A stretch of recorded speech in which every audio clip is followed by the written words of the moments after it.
We're going to bring on Danielle, our mortgage specialist. She's going to give us an update on the mortgage market right now.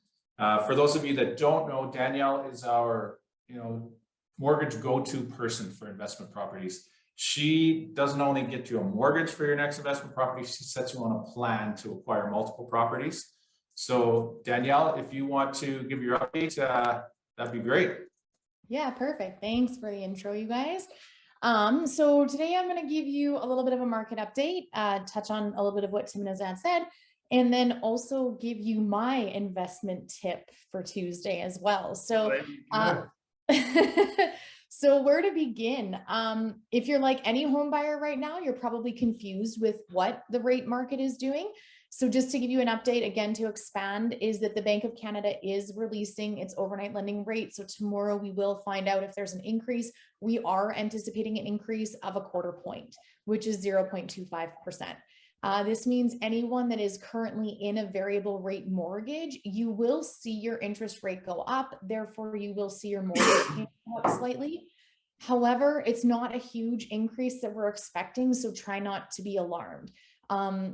Bond yields are also on the rise over the last quite a few months. I'm sure people have noticed, which means that not only are we seeing variable rates go up, but we're also seeing fixed rates go up. So we've seen rates go from the summer, low 1%, mid 1%, up to right now, mid high 2%. We're seeing rates creep into 3%, low 3% now. Now, again, like Azad mentioned, and Tim mentioned, if we compare this to historical rates, we're still well below the historical average. So try not to be scared by the rates. We're still below normal. As far as forecasts go, potentially 2 to 5 increases over the next year or so, and a total of 8 increases over the next couple of years is what the speculation is. Again, only a forecast. We don't have a crystal ball, but we all knew rates were going to go up and anticipated it. So it started going up, really, where it's our reality now.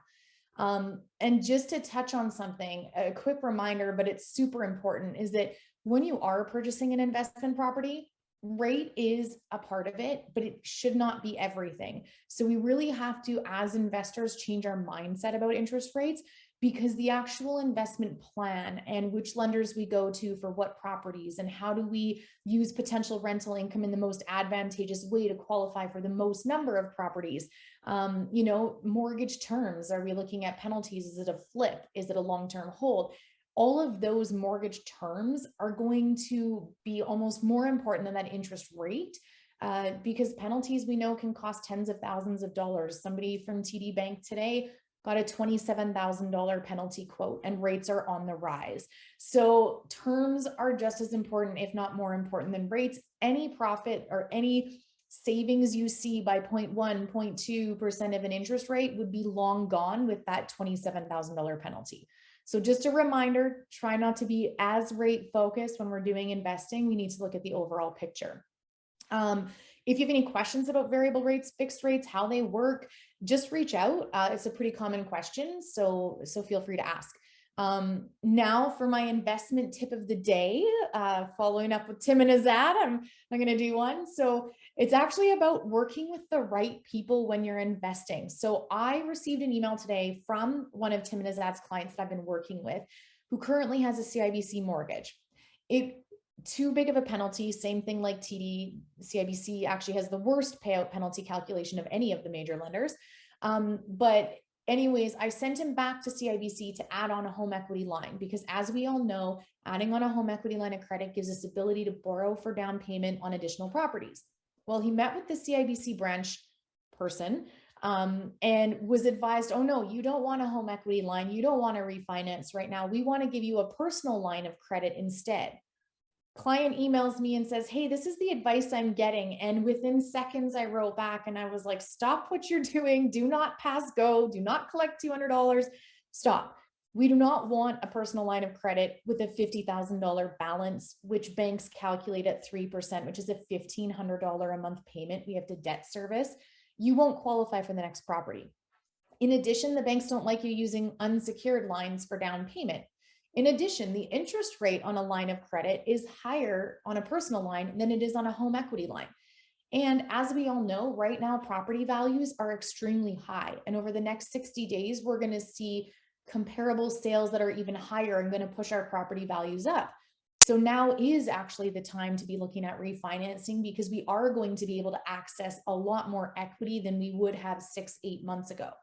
So long story short, I wrote the client back, and immediately I get an email back saying, thank goodness you wrote me back, because I thought I was getting bad advice, but I wasn't sure. So suffice to say, it's really important who you partner up with and who your team is, whether it's realtors, whether it's lawyers, whether it's insurance or mortgages, whatever it may be. Reach out, ask questions. If you do have any questions, we're always happy to answer them. So investment tip of the day is please surround yourself with the right people when you're doing property investing. And that's it for my market update and my tip. If anybody has any questions, let me know. Awesome. Yeah, put the questions in the chat. We've been working with Danielle for, over 16 years because we knew her before. Yeah, she'll answer them in the chat. Yeah, she'll answer them in the chat. And the best thing about Danielle and with our clients is that she's just not getting them a mortgage. Most of our clients go on to buy 3 to 6 homes, Tim, on average. And that is crazy because most people just own one house. And our clients own 3 to 6. So she works out a plan to keep them buying, which is awesome. And you need to get that right. So working with professionals like Danielle has definitely helped many of the clients.